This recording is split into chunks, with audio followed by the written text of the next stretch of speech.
Hello everyone, I am Dr. Parveez Shathi. I am a dentist at Perfect Smile Dental Clinic, Rohtak. आज हम जिस topic के बारे में बात करना चाहते हैं वो है ब्रशिंग टेक्निक। ये बहुत ही कॉमन टॉपिक है जिसके बारे में सभी मरीज पूछते रहते हैं कि डॉक्टर साहब ब्रश कैसे करना चाहिए, कितनी बार करना चाहिए, कितनी देर के लिए करना चाहिए। तो आज हम उन सभी सवालों का जवाब देते हुए ताकि सभी को पता चल सके कि हमें किस तरीके से ब्रश करना चाहिए। हमें दो दिन में 2 बार ब्रश करना चाहिए, एक बार सुबह उठते ही और एक बार रात को सोने से पहले। जो हम सुबह ब्रश करते हैं उससे हमारे मुंह में ताजगी महसूस होती है और हम जो कुछ भी खाते हैं तो उसका हमें अच्छा टेस्ट आता है। जो हम शाम को ब्रश करते हैं, शाम को ब्रश करने का ये बेनिफिट होता है कि जो हमने दिन भर खाया है, जो हमारे दांतों के ऊपर छोटे छोटे पार्टिकल्स, खाने के पार्टिकल्स रुके रह जाते हैं, जिसकी वजह से अगर वो रात भर ऐसे ही लगे रहेंगे तो वो सड़न कर सकते हैं। तो वो सड़न ना हो, हमारे मुंह से दुर्गंध ना आए, तो उसके लिए ज़रूरी है कि हमें रात को ब्रश करना चाहिए। उसके बाद ब्रश किस तरीके का होना चाहिए?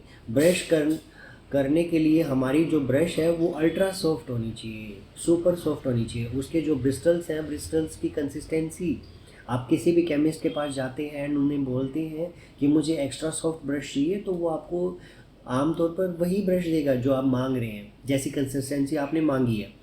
हम सभी को normally ultra soft brush use करना चाहिए, क्योंकि वो ब्रश हम मसूड़े पर भी इस्तेमाल कर सकते हैं, उससे हम अपनी जीभ तक भी साफ़ कर सकते हैं। उससे मसूड़े की मसाज होती है और दांतों की अच्छे से डीपली क्लिनसिंग होती है।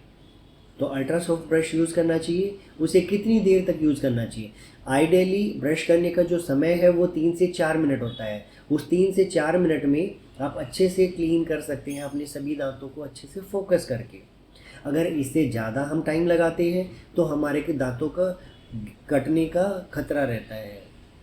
दूसरा, अगर हमारी ब्रश हार्ड ब्रिस्टल्स होती है तो उसमें भी हमारे दांतों का कटने का, मसूड़ों पे कट लग जाने का खतरा बना रहता है। इसलिए हमें सॉफ्ट ब्रिस्टल ब्रश 3 से 4 मिनट तक, और जिस विधि, मैं जो ब्रश करने की विधि है वो भी आपको आगे एक्सप्लेन करता हूँ, वैसे आपको ब्रश करना चाहिए। हमें जेंटल प्रेशर के साथ जब हम ब्रश करते हैं तो हमें ब्रश के ऊपर जेंटल प्रेशर, ज़्यादा प्रेशर नहीं लगाना होता। अगर हम ज़्यादा प्रेशर लगाते हैं तो वो नुकसान करती है दांतों को भी और मसूड़ों को भी। तो हमें एक जेंटल प्रेशर के साथ दांतों को ब्रश करना चाहिए।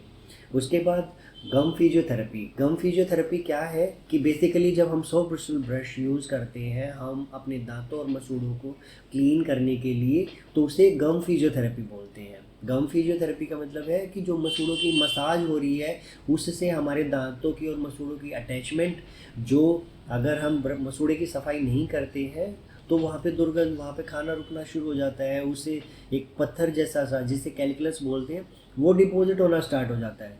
अगर वो डिपॉजिट होना स्टार्ट हो जाता है तो हमारा मसूड़ा दांत के साथ पकड़ को छोड़ता जाता है और हमें एक पत्थर जैसा फील होता है, जिसे ज़्यादा बढ़ जाता है तो हम अपनी क्लिनिक पर सफाई करते हैं और उस सफाई को स्केलिंग बोलते हैं। उसमें बेसिकली हम दांतों के ऊपर जो भी आपका प्लाक है, कैल्कुलस है, स्टेन्स हैं, वो सब साफ़ करते हैं। लेकिन वो साफ़ करने की ज़रूरत ही ना पड़े, आपको डेंटिस्ट के पास जाने की ज़रूरत ना पड़े इस समस्या के साथ कि आपके दांतों के ऊपर पत्थर जमा हुआ है। उसके लिए मैं जिस विधि से ब्रश करना बताऊँ आप वैसे ब्रश करें तो आपको ये प्रॉब्लम नहीं आएगी। उसके बाद जीभ की कैसे सफाई करनी है? हमें जीभ की सफाई करने के लिए हमारे पास टंग क्लीनर होता है, फ्लॉस होता है, या हम ब्रश के साथ भी अपनी जीभ को साफ़ कर सकते हैं। लेकिन सबसे इजी और कन्वीनियंट ब्रश ही है। अगर आपकी सॉफ्ट ब्रिस्टल ब्रश है तो उसके साथ आप अपने जीभ की अच्छे से सफाई कर सकते हैं। हमें जेंटल प्रेशर देना है, ज़्यादा प्रेशर नहीं डालना है। ज़्यादा प्रेशर डालने से जो जीभ के ऊपर पेपिला होते हैं, जिससे टेस्ट बर्ड्स होते हैं, वो अफेक्ट होते हैं। अगर हम नॉर्मल सॉफ्ट हैंडेड ब्रश करते हैं जीभ के ऊपर तो हमारी जीभ पूरी अच्छे से क्लीन हो जाती है, जिसकी वजह से हमारे टेस्ट बर्ड ख़राब नहीं होते। उसके बाद ब्रश हमें किस तरीके से करना है? ब्रश करने के लिए जो विधि मैं आपको बता रहा हूँ वो ऐसे है, जैसे हमारी ये ऊपर के दांत है और ये हमारा ब्रश है। ब्रश को हमें कैसे रखना? ब्रश को हमें दांत और मसूड़े के जॉइंट पर 45 डिग्री का एंगल, 45 डिग्री का एंगल बनाकर और फिर 4 से 5 स्ट्रोक ऐसे देने होते हैं। उस 4 से 5 स्ट्रोक ऐसे देने के बाद हमें उसे नीचे की तरफ निकाल देना होता है, ताकि जो हमारी ब्रश ने दांत और मसूड़े के जॉइंट पर सफाई की है, जो पार्टिकल्स निकाले हैं, वो सारे के सारे नीचे फ्लश आउट हो जाए। ऐसे ही हम राइट साइड जैसे दूसरी तरफ भी हम ऐसे ही रखेंगे इसको। आधा दांत आधा मसूड़े पे रखकर 4 से 5 स्ट्रोक देने हैं और उसे हम नीचे की तरफ निकाल देना है। वैसे ही अगर हम नीचे की बात करें तो नीचे के दांतों पे हमें ऐसे ही 45 डिग्री का एंगल बनाना है दांत और मसूड़ों के बीच में। 4 से 5 स्ट्रोक ऐसे देने हैं और उसे ऊपर की तरफ निकाल देना है, ताकि जितने भी पार्टिकल्स हैं वो सारे आपके साफ़ हो जाएं। अगर हम अंदर की बात करें तो अंदर की तरफ भी हमें ऐसे ही 4 से 5 स्ट्रोक देने हैं और ऊपर की तरफ उसे निकाल देना है। ऐसे ही अगर हम नीचे की तरफ बात करें तो 4 से 5 स्ट्रोक ऐसे देने हैं और उसे फ्लश आउट कर देना है। इससे सारे दांतों के बीच और मसूड़ों के बीच के फंसे हुए पार्टिकल्स निकल जाएंगे। तो अगर आप इस तरीके से ब्रश करते हैं तो आपके दांत भी अच्छी कंडीशन में रहेंगे, कैविटीज़ से बचे रहेंगे।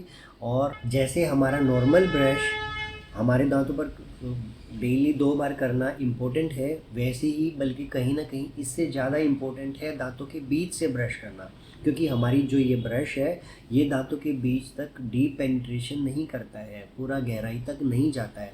उसकी वजह से अंदर पार्टिकल्स फंसे रह जाते हैं, जो हमारे दांतों के बीच में कीड़ा लगने के लिए रेस्पॉन्सिबल होते हैं।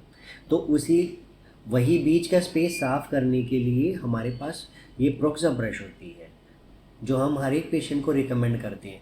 इस प्रोक्सा ब्रश का काम ये होता है कि ये दांतों के बीच से पूरा अच्छे से पेनिट्रेशन करता है, जिसकी वजह से दांत हमारे पूरी गहराई तक अच्छे से साफ़ हो पाते हैं। अब इस प्रोक्सा ब्रश को हमें कैसे इस्तेमाल करना है? इस प्रोक्सा ब्रश को इस्तेमाल करने के लिए हमारे दांतों के बीच के जो स्पेसेस होते हैं, ये उस स्पेसेस में ऐसे, जैसे कुछ लोग बोलते हैं कि जी हम तो तिल्ली मारते हैं, उस तिल्ली मारने से बहुत ज़्यादा नुकसान होता है, या कोई टूथपिक वगैरह है वो इस्तेमाल करते हैं, उसका बहुत ज़्यादा नुकसान होता है। उसकी वजह से हमारा मसूड़े फूल जाते हैं, मसूड़ों में हर्ट हो जाता है, जख्म हो जाता है और वो कई दिन तक दर्द करता रहता है। जबकि ये प्रोक्सा ब्रश के बीच में जो हमारा वायर है उसके साइड में ब्रिस्टल्स हैं, जैसे हमारी ब्रश के ब्रिस्टल होते हैं वैसे ही इसके ऊपर ब्रिस्टल्स हैं। ये कोई भी नुकसान नहीं पहुंचाता है, कहीं कोई जख्म नहीं करता है, बल्कि आपके दांतों को बहुत अच्छे से पूरा गहराई तक क्लीन करता है। ये इस तरीके से इस्तेमाल किया जाता है। तो अंत में मैं यही कहना चाहूँगा कि आप अपने दांतों की अच्छे से देखभाल करें, ताकि आपके दांतों में प्रॉब्लम्स ना आए। और आप हमारे पास प्रॉब्लम्स के साथ आएँ, हमें उससे ज़्यादा खुशी होगी कि आप हमारे पास अच्छे स्वस्थ दांतों के साथ आएँ। हमें अपने डेंटिस्ट से एक रूटीन विज़िट रखना चाहिए every 4 to 6 months, so that अगर आपको कोई प्रॉब्लम होती है तो उसको हम इनिशियल स्टेज पे ही ठीक कर सकें या आपको अच्छे से सजेस्ट कर सकें। धन्यवाद।